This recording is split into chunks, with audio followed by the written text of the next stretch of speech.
Hello বন্ধুরা, আমি চলে এসেছি ফিটনেস উইথ সৌরভ চ্যানেলে। দেখুন বন্ধুরা, আমার সকালে মর্নিং ওয়াক অবশ্যই শরীরের জন্য দরকার।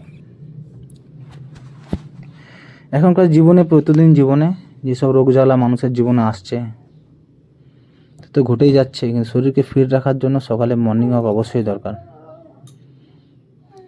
সারা জীবন খাবার টাইম, ঘুমার টাইম সব কিছু আছে, শরীরকে দেওয়ার জন্য আমাদের কিছু টাইম নেই, অবশ্যই টাইম দিতে হবে। দেখুন, আমি স্লো মোশনে দেখাচ্ছি এক্সারসাইজগুলো, অবশ্যই প্র্যাকটিস করে করবেন, বিনা প্র্যাকটিসে কেউ করবেন না। শরীরে স্ট্যামিনার আর স্টেবিলিটি এলে, পাওয়ার এলে অবশ্যই করবেন। তার আগে রানিংটা মাস্ট করবেন। রানিং আমাদের সবার জীবনে দরকার। রানিং বা হাঁটা যে যেরকম পারবেন করবেন, ওয়ার্ম আপ করে অবশ্যই করবেন। এটা হচ্ছে হনুমান দান, যাদের ব্যাক পেনের প্রবলেম আছে খুবই উপকারী।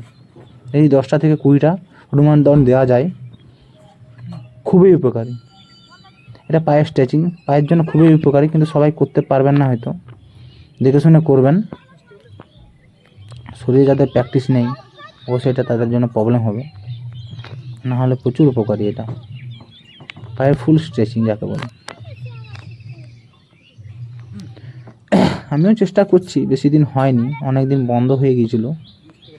পুলিশের চাকরি পর থেকে অনেক দিন বন্ধ হয়ে গিয়েছিল, সময় পাওয়া যায় না। তাও সময় বের করিয়ে বিগত 8-6 মাস ধরে করার চেষ্টা করছি। এই যে এক্সারসাইজগুলো, এগুলো হচ্ছে একটু টাফ, কিন্তু একটু প্র্যাকটিস করলে আরামসে হয়ে যাবে। কিন্তু প্র্যাকটিস করার পর করা উচিত, নাহলে চোট আঘাত লাগতে পারে। আমি বারবার ধরে বলছি কিছু কোনো এইগুলো করলে অবশ্যই এই অ্যাক্টিভিটিগুলো করা যায়।